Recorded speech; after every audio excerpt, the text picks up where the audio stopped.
Yang pertama perlu diingat bahwa vaksin ini on progress penelitiannya dan juga on progress untuk mendatangkannya. Kemudian nanti on progress akan melakukannya. Itu mesti dicermati. Oleh karenanya jangan kemudian menjadi berharap-harap sekali pada vaksin.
Kali ini saya bersama dengan Dr. Kohar Hadi Santoso sebagai Direktur Rumah Sakit Saiful Anwar Kota Malang. Di sini kami akan membahas tentang bagaimana upaya penanganan dan pencegahan COVID-19. Langsung saja, di sini saya akan memberikan beberapa pertanyaan kepada Dr. Kohar, bagaimana kita cerdas dan kreatif dalam memasuki kehidupan baru yang adaptif di masa pandemi COVID-19. Oke. Dok, sebagai seorang Direktur Rumah Sakit Saiful Anwar Malang, nah Dok, upaya apa sih Dok yang harus dilakukan masyarakat saat di kehidupan yang adaptif di masa pandemi COVID-19 ini Dok?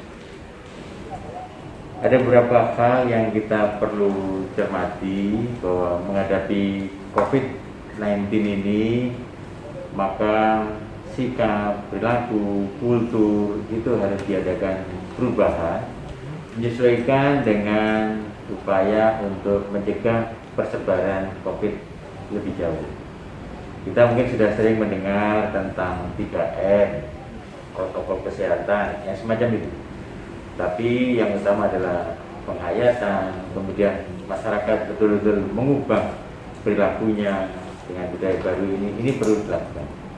Oleh karenanya pada kesempatan itulah saya ingin menyampaikan selamat ulang tahun yang ke-31 pada orang Surya, cerdas dan kreatif mengubah perilaku. Ini sangat mendukung untuk penanganan COVID-19. Oke, Dok, sejauh ini kan di Rumah Sakit RSCM ini kan salah satu rumah sakit untuk COVID di Jawa Timur, Dok ya. Nah, itu proses sosialisasi yang telah diberikan kepada pasien, terus kepada masyarakat saat menjaga pasien itu seperti apa, Dok? Yang pertama bahwa menghadapi COVID ini rumah sakit kemudian kita ubah, bahkan mungkin lebih tepatnya kita membelah rumah sakit.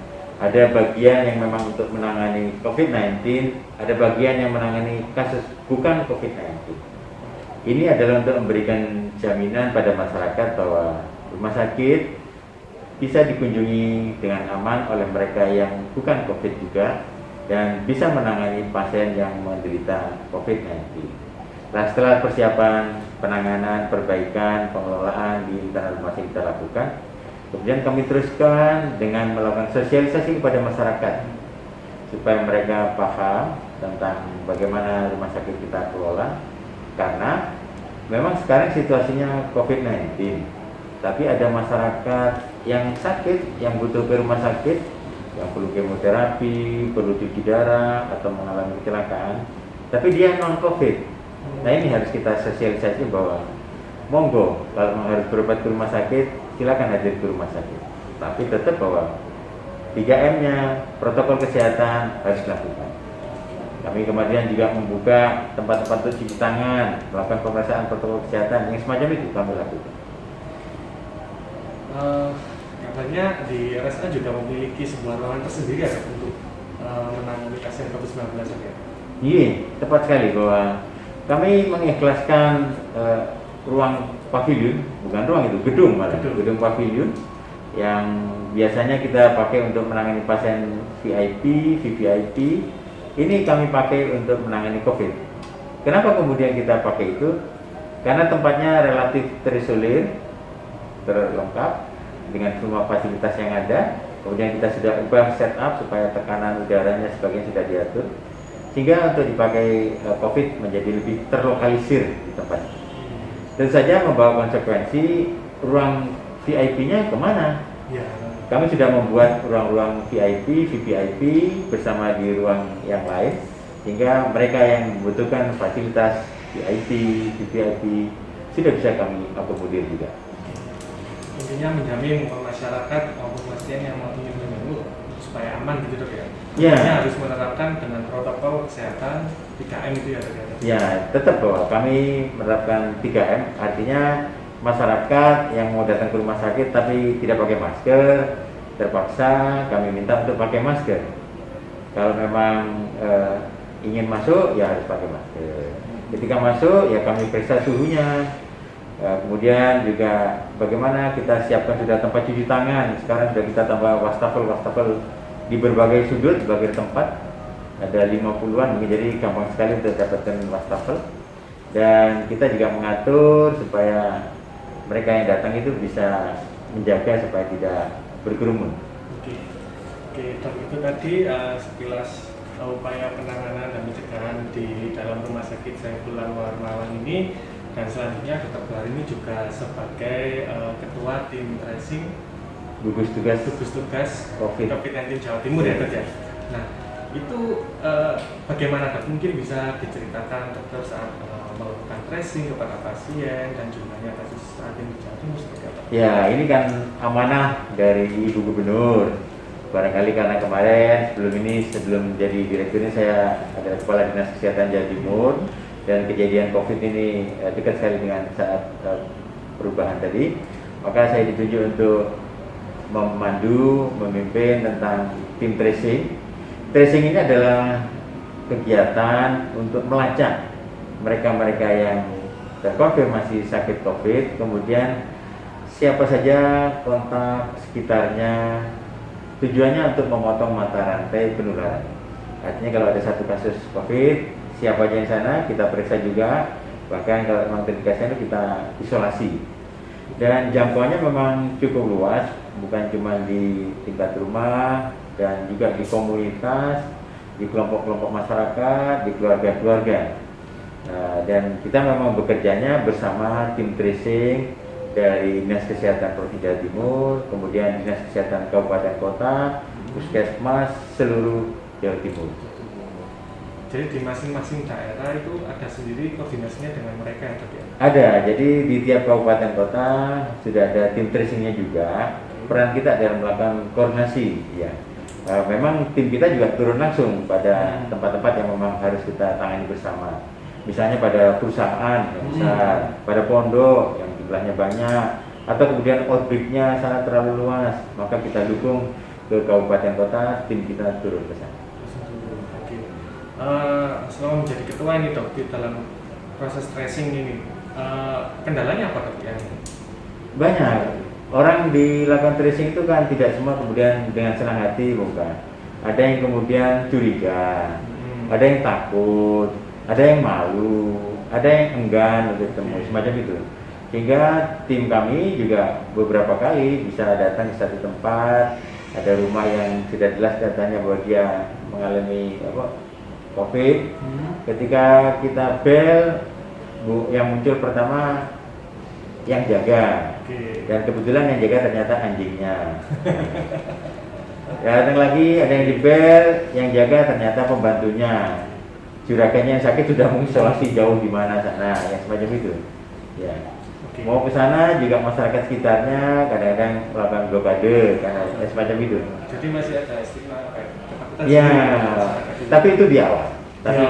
Ya. Setelah itu masyarakat sudah mulai paham, sudah terutama adalah dari segi kampungnya, kemudian sekitar sehingga kampung-kampung yang tangguh sudah terbentuk itu sangat mendukung untuk kegiatan tracing kita. Tracing itu dok ya. Nah, oke, Dok. Eh, terus Dok, kan misalkan ada masyarakat yang terkena COVID, Dok, ya, terus sudah dilakukan tracing terkena COVID. Nah, kan ada yang OTG dan ada yang harus ditangani langsung ke rumah sakit. Nah, saya ini fokusnya ke OTG, Dok. Nah, itu bagaimana? Apa yang harus mereka lakukan ketika dia OTG COVID-19, Dok? Ya. Jadi kegiatan apa, aktivitas seperti apa biar nggak jenuh, itu seperti apa? Benar sekali bahwa seseorang itu ketularan COVID bisa memang tidak sakit atau kita sering dulu sebutnya sebagai tanpa gejala. Iya, tanpa gejala. Nah, pada posisi itu jangan lupa bahwa beliaunya itu juga berisiko untuk menjadi lebih berat. Tapi juga kalaupun daya tahannya bagus, berisiko untuk menularkan ke yang lain. Maka kegiatan dari mereka yang terkonfirmasi sakit tapi ketularan tapi tidak sakit itu harus melakukan isolasi. Kalau tempat rumahnya kemudian memungkinkan terisolasi, ya isolasi di rumah.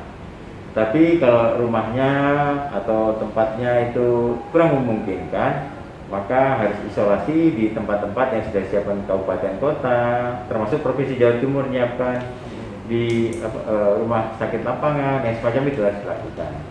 Ya, karena kalau di rumah itu kan isolasi minimal 10 sampai 14 hari.